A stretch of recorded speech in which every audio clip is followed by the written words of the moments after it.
שמי יפעת לוי, למי שמכירה אותי יותר ופחות. אני המעצבת והבעלים של אימהות. חלקכן מכירות אותנו כבר, חלקכן דרך הדס.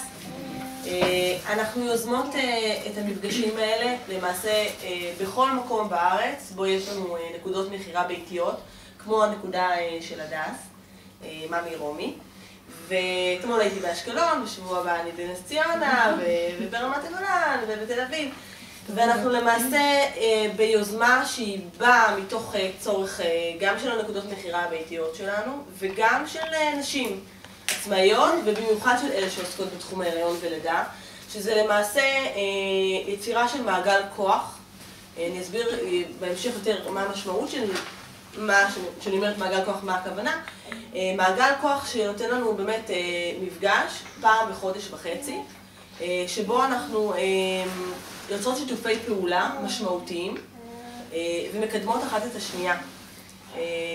אני לא צריכה להסביר לכם ולומר כמה זה לא פשוט להקים עסק עצמאי ולשלב אימהות ולשלב את הכל ביחד ולעשות את זה מוצלח ורווחי ומפרנס.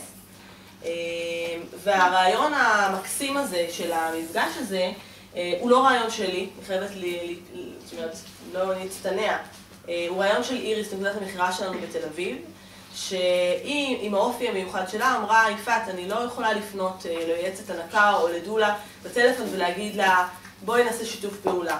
היא נבוכה מזה, זה לא מתאים, בואי נעשה מפגש. ואני, הסימון אצלי בבת אחת ירד, ואמרתי, קדימה, נעשה את זה בכל המקומות, שזה למעשה 35 נקודות מכירה, ונעשה את זה פעם בחודש וחצי. והיום אנחנו במפגש הראשון ביוקנעם, אצל הדס. וכמו שאנחנו פה במין סוג של אווירה ביתית שכזו, ככה זה מתקיים. זאת אומרת, אני, מלבד הייצוא שיש לנו לכל מיני מדינות בעולם, אני החלטתי שאני מביאה את המוצרים שאנחנו מעצבים ומייצרים פה בארץ, עד לבית הלקוחה וכמה שיותר.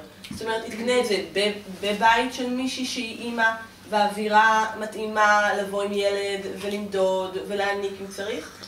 וזה יכול להיות ממש בכל יישוב בארץ, כמעט בכל יישוב בארץ, כדי שאימהות בשלב של הריון, בשלב של לידה והנקה, לא יצטרכו לרוץ עד לתל אביב או עד למרכז למעשה בשביל להשיג חולצת הנקה או גוזיית הנקה שלנו או סינר הנקה שלנו. זו המטרה. עכשיו... יש לי שאלה שנייה, אני מצטערת שאני מפריעה כבר בשלב הזה. כן. המחירים